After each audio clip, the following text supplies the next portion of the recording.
Tentu semua sudah maklum, ramai dalam kalangan kita terkesan akibat pandemik COVID-19. Dari segi fizikal, mental, ekonomi, segalanya berubah. Lebih menyedihkan ada yang terpaksa dibuang kerja perihal pandemik ini. Namun kehidupan perlu diteruskan.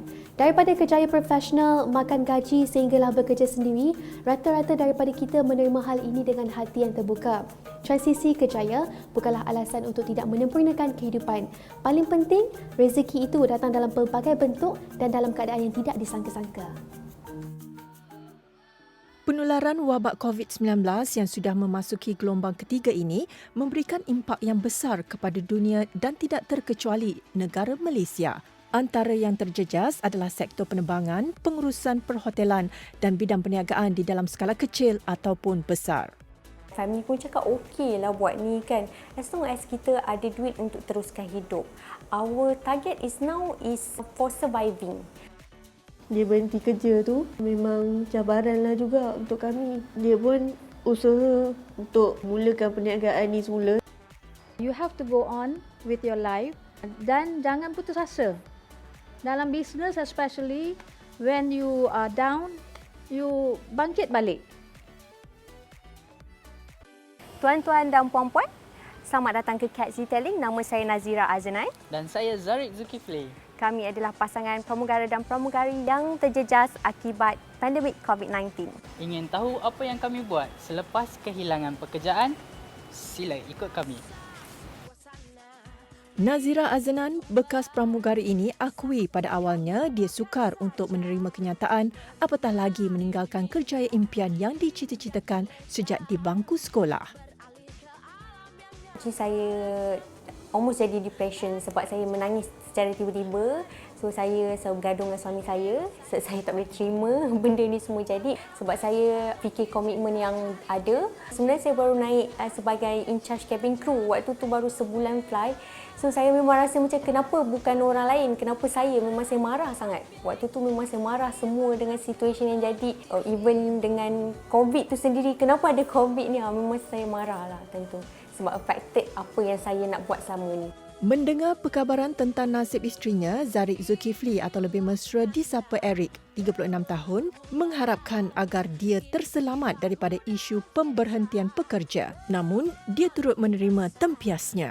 Untuk sedapkan hati isteri saya cakap tak apa. InsyaAllah saya masih ada pekerjaan lagi. So saya boleh tanggung lah. Then a few days after tu, saya pula lah. Sama juga dapat email daripada company.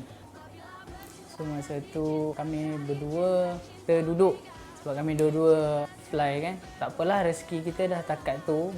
Sikap optimis pasangan ini menjadikan mereka nekat untuk bangkit. Mereka membuka perniagaan pusat kecantikan kereta dan sudah beroperasi sejak bulan Jun lalu. That's the right time lah untuk kita try to venture dalam satu bidang baru. Dan Alhamdulillah, mula-mula tu memanglah tak ada benda yang senang kan. Kita orang take it as a challenge. Ada negative side, ada positif. Tapi we take it positif, move. Hampir 4 tahun berkhidmat sebagai kru kabin, sokongan daripada ahli keluarga serta suami tercinta menjadikan Nazira terus kuat menjalani kehidupan di luar rutin kebiasaannya. Saya sebenarnya dapat kekuatan kan. Family pun cakap okey lah buat ni kan. As long as kita ada duit untuk teruskan hidup.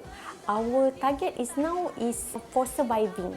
Saya kena tolong suami saya kena tolong saya. Kalau saya tak ada, dia tak ada, dua-dua tak akan menjadi benda ni. Kalau I rindu off day, I pakailah lawa-lawa sikit. Buatlah konon-konon stewardess balik, ikat rambut tinggi-tinggi, jalan balik kan. Walaupun tak dalam flight kan. Tapi untuk dapatkan semangat balik kan, untuk macam happykan diri sendiri. Walaupun diduga dengan hilang punca pendapatan secara serentak dan drastik, namun pasangan ini tetap positif dan bersyukur dengan rezeki yang telah ditetapkan kepada mereka. You sebagai ketua keluarga and you punya life partner, so takkanlah you down, your partner pun, your wife tengok you down, dia pun akan rasa down. So even though macam you feel so much affected, but you have to motivate you punya wife. So for me, I just be positive je lah. Namun jika sektor penerbangan kembali stabil, pasangan ini tidak serik, malah masih berminat untuk menyambung karier mereka dan terus terbang di awan biru. Melihat kepada situasi semasa, sektor pengurusan hotel dan pelancongan juga turut terjejas. Memulakan kerjaya sebagai seorang chef pada tahun 2008, Ahmad Marwan Haji Muhammad Dom, 32 tahun, begitu teruja apabila mendapat tawaran untuk bekerja di Turkmenistan sebelum disekat dengan krisis dunia ini. Perasaan memang happy. Memang happy sebab itu satu peluang untuk saya untuk kembangkan lagi saya punya karier. Chef yang memberi offer tu Chef Zahiri. Dia yang banyak dia bagi peluang kat saya untuk pergi dan kami memang dah deal, dah memang untuk merancang pada Jun 2020 untuk ke sana. Tapi apakan daya, kita hanya mampu merancanglah. Tuhan tentukan. Melihat ekonomi negara yang kurang memberangsangkan, dia berhenti kerja sebagai seorang chef dan mengambil keputusan untuk menerima tawaran bekerja di luar negara. Namun nasib tidak menyebelahinya. Dengan sekelip mata, dia hilang punca pencarian buat keluarga. Bila dia berhenti kerja tu, memang cabaran lah juga untuk kami. Saya pun tak kerja, duduk rumah kan, suri rumah. Dia pun usaha untuk mulakan perniagaan ni semula. Saya tak tahu sangat pasal western food ni. Jadi dah lama tu suami ajar macam mana nak marinate ayam, macam mana nak jadikan satu menu. Dari situ saya dah mula boleh masak dan boleh bantu dia. Berbekalkan ilmu dan pengalaman yang ada, Marwan memulakan perniagaan dengan menyediakan pelbagai menu pasta yang dimasak daripada rumah dan membuat pesanan menerusi aplikasi penghantaran makanan. Tipulah kalau katakan yang saya tak sedih langsung ataupun tak fikirkan pasal keluarga. Sebenarnya memang sedih sebab harapan memang family saya pun memang mengharapkan saya, anak-anak saya, isteri. Kemudian bila dapat tahu jadi macam ni, saya lost. Keluarga lah banyak membantu. Keluarga saya, keluarga mertua memang banyak sangat bagi support dekat kami. Mula menerima pesanan seawal jam 12.30 tengah hari sehingga 10 malam, empayar pasta yang diusahakan pasangan suami isteri ini boleh mencecah 50 bungkus tempahan dalam sehari. Alhamdulillah ada penerimaan. Mungkin sebab pengalaman, mungkin sebab kami ada adunan-adunan dia, jadi mungkin kenalah dengan tekap mereka. Berpengalaman hampir 10 tahun di dalam bidang masakan barat, hidangan berasaskan makanan Italia seperti pasta ini antara yang paling ringkas dan cepat untuk disediakan. Asas-asas untuk western tak susah sangat. Mungkin ramai orang fikir, oh western susah nak cari barang, susah nak buat dia mahal. Sebenarnya tak. Bila kita belajar, bila kita tahu skill dia, kemudian kita pandai mencari barang-barang yang apa orang kata kena dengan harga dia, jadi kita boleh reducekan harga. Jadi dari segi rasa pun kita boleh fusionkan dia. Walaupun terkilan dengan apa yang berlaku, bapa kepada dua orang cahaya mata ini sentiasa bersikap terbuka dan hanya mengambil sisi positif di sebalik ujian yang melanda dia sekeluarga. Dulu memang saya tak ada masa sangat dengan keluarga. Chef life kan, tahulah, semua orang tahu. Kalau sebut chef life ya, semua orang tahu. Alhamdulillah, sekarang boleh kata 24 jam dengan keluarga. Dan sebab bisnes pun daripada rumah. Untuk orang-orang yang kat luar sana yang menerima nasib macam kami, firstly saya doakan dan semua murahkan rezeki. Tapi kita sebagai ketua keluarga, kita jangan give up. Kita kena cuba cari peluang dan usaha. Dia berharap perniagaan yang diusahakan semakin maju sekaligus mampu menggalas tanggungjawab sebagai seorang suami dan bapa bagi menyara dan memberikan kehidupan yang lebih selesa.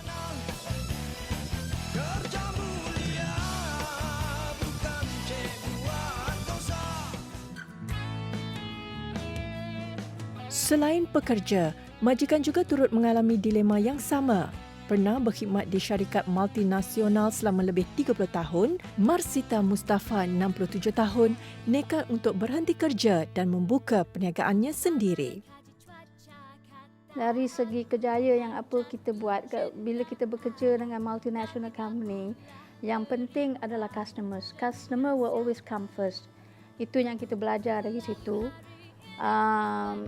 Bila kita dah tak bekerja, nak buat sesuatu yang you suka. So, I pilih untuk buat gubahan ini. Sebab ini memang dah ada, seni ini dah memang ada dalam diri saya dari sekolah dulu. Tinggal lagi kita tak dapat nak merealisasikan dia kerana bekerja. So bila kita ada time macam ni, saya ada time macam ni tak bekerja. So I take this challenge to do it because I ada masa untuk buat and I can do it slowly at my own pace. Sudah 5 tahun memulakan perniagaan, kedai bunga The Purple Lavender yang terletak di Taman Prima Saujana Kajang Selangor ini beroperasi seawal jam 9 pagi.